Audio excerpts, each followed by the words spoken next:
Picture this. An official with one of Washington, D.C.'s top lobbying groups sits down for dinner with a journalist. The official is asked about the time their organization was caught on tape bragging about cutting a deal with the White House and whether it's impacted their group's influence on Capitol Hill. The lobbyist smiles, points to a napkin and says, proudly, in 24 hours we could have the signatures of 70 senators on this napkin. Now, that statement alone could be considered a huge scandal, especially if that lobbying group was, say, the gun lobby, the NRA, or Big Pharma, or Big Oil. There'd be headlines everywhere about the power of special interests and big lobbies, outrage from constituents and the media. A lot of Democrats would be lining up to take shots at that lobbyist. But believe it or not, that story I just told you is real, it happened, and yet it's barely ever mentioned. Because it wasn't an NRA official who said it, or a rep for Big Oil or Big Pharma or even the AARP. It happened back in 2005, and the quote about the napkin was from an official with AIPAC, the American Israel Public Affairs Committee, perhaps the most powerful and famous or infamous member of America's broad pro-Israel lobby. And today, we need to talk about AIPAC. Because despite over 70% of Americans saying that lobbyists in general have too much influence, despite AIPAC's shameless bragging about their brazen power and influence over our elected officials, their seemingly unlimited access to the people in charge, we just don't talk about AIPAC that much. Not in our mainstream media, for sure. And look, I get it. There are some very dangerous conspiracy theories out there about rich Jews controlling the government, the Jewish lobby, the puppeteers, the secret cabal that's really running the country. Anti-Semitic tropes and conspiracies that have led to hate and persecution of Jewish communities throughout history. These days, many of them are being perpetuated by Republicans who are hyper-obsessed with Jewish billionaire George Soros, who they blame for funding everything from the white supremacist rally in Charlottesville to the hush money trial against Donald Trump. And look, anti-Semitic tropes about rich Jews, whether they're Soros or the Rothschilds or the Jewish community in general, should absolutely be condemned. But that's not what we're talking about when we're talking about AIPAC. We're talking about a self-described powerful lobbying group, one that brags about its influence, puts out literature claiming that its conferences get more members of Congress than any other event bar the State of the Union, one that openly spends millions of dollars trying to unseat pro-Palestinian members of Congress. A group that in no way should be associated with bigoted conspiracy theories about Jewish space lasers or Jewish financiers, but absolutely should be associated with the wider, corrupt, anti-democratic role played by lobby groups in general, and absolutely should be rejected in the same way that we reject, say, the NRA. And just have a listen to one of their top targets, AIPAC's top targets this year, New York Congressman Jamal Bowman, who currently faces a primary challenge from George Latimer, a pro-Israel Democrat backed by AIPAC.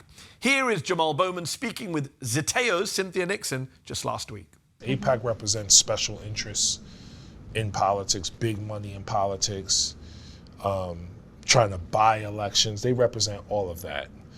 When we win, inshallah, we show the world that you can challenge power and win, right? In a big way. And that's what's at stake.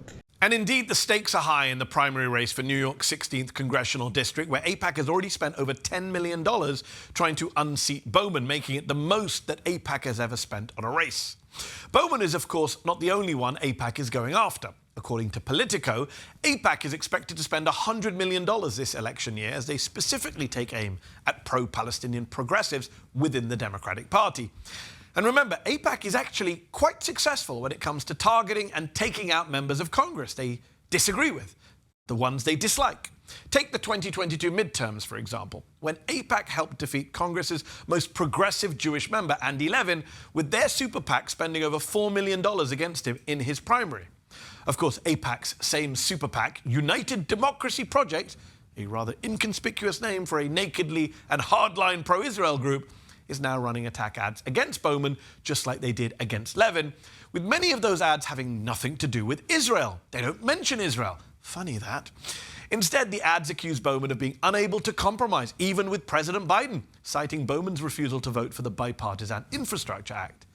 Now, maybe AIPAC could have gone around preaching about the virtues of bipartisanship, of reaching out across the aisle 10 or 20 years ago, back when the organization was widely considered to be bipartisan.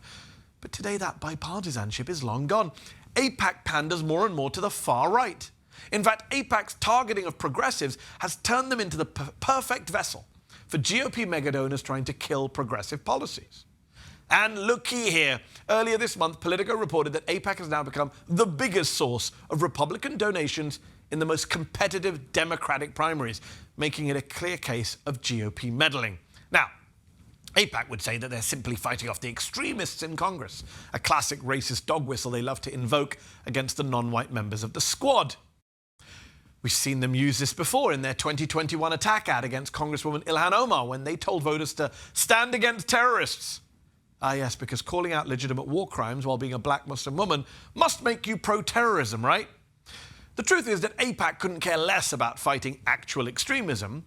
Quite the opposite, they're actually supporting it.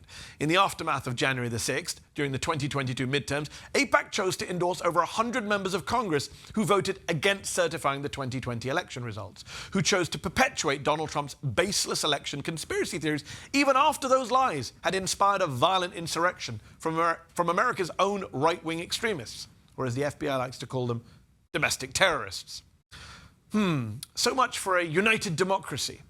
Oh, and just in case you think the people who dislike or are opposed to AIPAC are all brown Muslims like me, I would remind you that one of their most vocal critics is another pro-Israel lobbying group, a more liberal, more moderate pro-Israel lobbying group, J Street, which has accused AIPAC of undermining American democracy, as well as the, quote, true interest of American Jews and pro-Israel Americans who AIPAC often claims to represent. By the way, on the subject of who AIPAC represents, again, we have to be careful here. AIPAC consists of Americans, not Israelis, and we have to avoid the dual loyalty trope when it comes to American Jews. Having said that, AIPAC does often tend to take the Israeli government line over the American government line. For example, when it came to President Obama's Iran deal, and have done so for decades. Back in the 1960s and 70s, the prominent, influential, very respected Democratic Senator William Fulbright, the longest-serving chair of the Senate Foreign Relations Committee in U.S. history, he said he wanted to see AIPAC register as a foreign agent, but it didn't go anywhere. Now, today, thankfully, some progressives in the Democratic Party are finally starting to take action to fight back against the influence of AIPAC, against this Republican front group. This past March, over 20 advocacy organizations, including Jewish Voice for Peace and Justice Democrats, launched a coalition called Reject AIPAC, which says its goal is to defend the members of Congress who are being targeted by this pro-Israel organization.